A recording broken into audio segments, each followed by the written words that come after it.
Pemirsa, setelah Partai Nasdem, kini giliran Partai Keadilan Sejahtera yang menyambangi Partai Golkar. PKS memberikan sinyal mengajak Partai Golkar bergabung. Benarkah Koalisi Perubahan Pengincar partai beringin untuk sama-sama mendorong Anies Baswedan di bursa Pilpres 2024? Satu persatu, anggota Koalisi Perubahan mengunjungi Partai Golkar. Partai Keadilan Sejahtera menyusul Partai Nasdem menyambangi Beringin. Kedua pihak menyatakan membahas situasi kondusif menjelang Pilpres 2024. Meski kedua partai membantah membicarakan Capres-Cawapres, Partai Golkar menegaskan masih mengusung Airlangga Hartarto sebagai calon presiden. Kemana arah tarik-menarik antar koalisi menjelang Pilpres 2024? Tim TV One mengabarkan.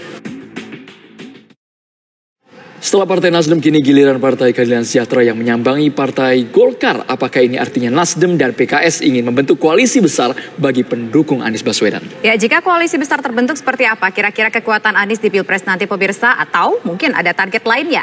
Untuk membahasnya telah bergabung bersama kami ada sejumlah narasumber, ada pakar politik yaitu ada Mas Hanta Yuda, kemudian pakar komunikasi politik Bang Effendi Ghazali yang saat ini bergabung bersama kita.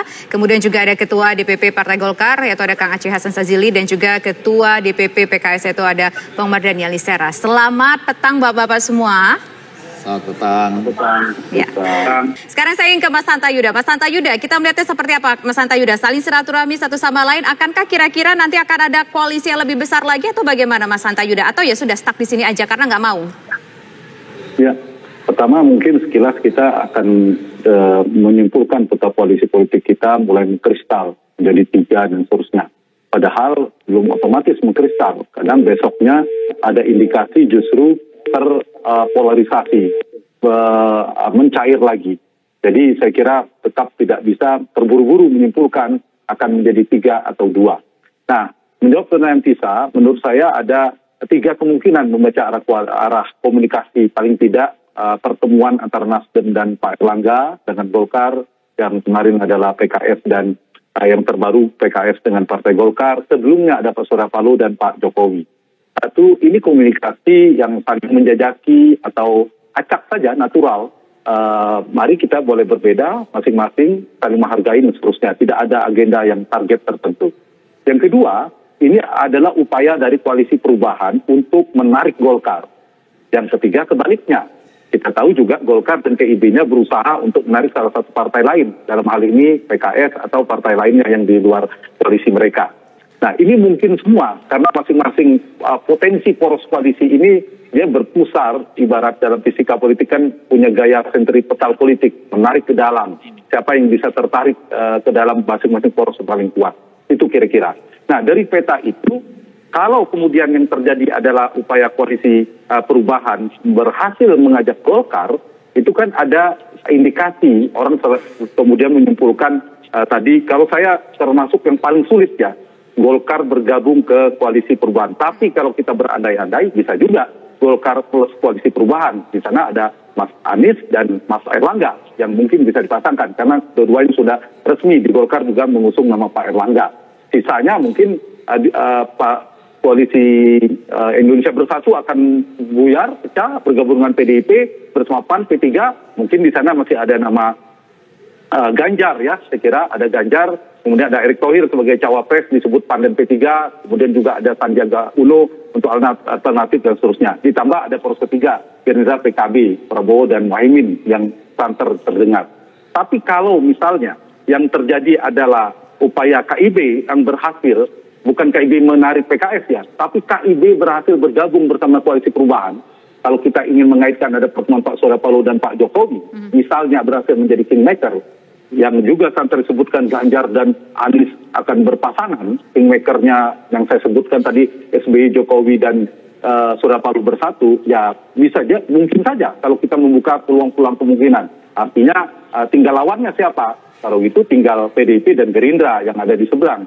Dalam hal ini Pak Prabowo dan Mbak Puan atau siapapun. Tapi ada juga menarik dari Kang Aceh itu mengatakan ada isu yang sama di antara dua koalisi besar ini, yaitu mengusung tetap mempertahankan sistem pemilu proporsional terbuka. Itu yang mungkin bisa kita baca kemungkinan-kemungkinannya. Tapi kalau opsi yang kedua tadi, yang misalnya akhirnya koalisi perubahan berhasil mengajak Golkar, saya agak ragu. Tadi sudah dipertegas oleh Pak Bang Doli ya bahwa mereka sudah punya Pak Erlangga, Kang Aceh juga punya. Kita tahu Golkar itu punya kedekatan yang sangat dekat dengan Pak Presiden Jokowi. Melebihi PDIP bahkan kalau kita mau jujur dalam beberapa hal, dan menjadi penopang utama Pak Jokowi setelah PDI Perjuangan. Nah karena itu saya kira agak sulit kita melihat satu sisi dipersepsikan publik bahwa Pak Jokowi dan Mas Anies ini kan dianggap antitesanya Jokowi. Dan kemudian mereka berjarak. Di saat yang sama Golkar cukup dekat dengan Pak Jokowi. Dan kontrol atau tanda petik ya bisa mengendalikan. Jadi Golkar bisa dalam tanda petik dikendalikan oleh Pak Jokowi cukup kuat selama ini.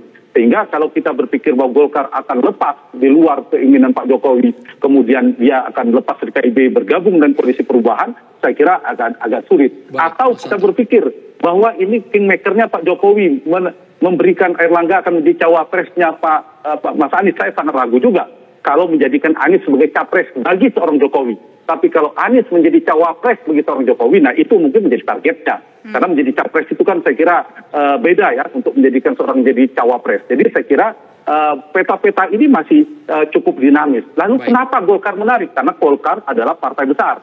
Dia sangat menentukan, bobot politiknya cukup kuat. Ya, itu menariknya dari koalisi perubahan mengapa memilih partai Golkar. Dan kita tahu ini upaya koalisi perubahan ya, Bang Mardhani, untuk menggoyang kekuatan lawan. Dan itu sah-sah saja. Dan upaya sedikit lagi saya kira saya catat, koalisi perubahan sedang melakukan langkah politik yang menarik juga menurut saya. Satu, mereka sudah punya tujuan satu dengan Anies Baswedannya. Kemudian kedua, ingin melengkapi kekuatan. Setelah 3 partai berusaha untuk mendapatkan Golkar. Meskipun tadi catatan saya sulit. Yang ketiga, nah masing-masing partai ini kan belum punya kesepakatan ya. Punya tantangan soal cawapres, soal siapa yang dapat kotel efek di antara 3 partai Demokrat, PKS, dan Nasdem. Sehingga mereka juga punya berpikir untuk punya skoci. Kalau gagal dalam poros koalisi perubahan, mereka perlu membangun komunikasi dengan Golkar dan sebagainya. Dan satu lagi saya kira ini upaya tadi ya, agar tidak diganggu. Jadi komunikasi, oke, kami akan dukung Anies, tolong jangan diganggu. Jadi Pak Erlangga kan dekat dengan Pak Jokowi.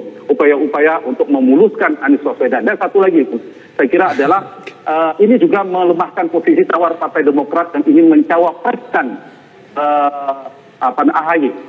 Karena AHY kan Partai Demokrat menginginkan AHY, maka dengan manuvernya Partai Nasdem dan Partai Keadilan Sejahtera, tentu Golkar itu saya kira menjadi alternatif. Jadi daripada Partai Demokrat ditinggal, jadi posisi tawar itu melemah. Jadi ini pertemuan-pertemuan ini masing-masing sedang meninggikan posisi tawarnya. Masih banyak kemungkinan ya Mas Santa ya? Kristal, tapi masih cair. Baik Mas Santa, nanti ditanggapi sama Bang Effendi Ghazali sesaat lagi hanya di Kabar Petang pemirsa.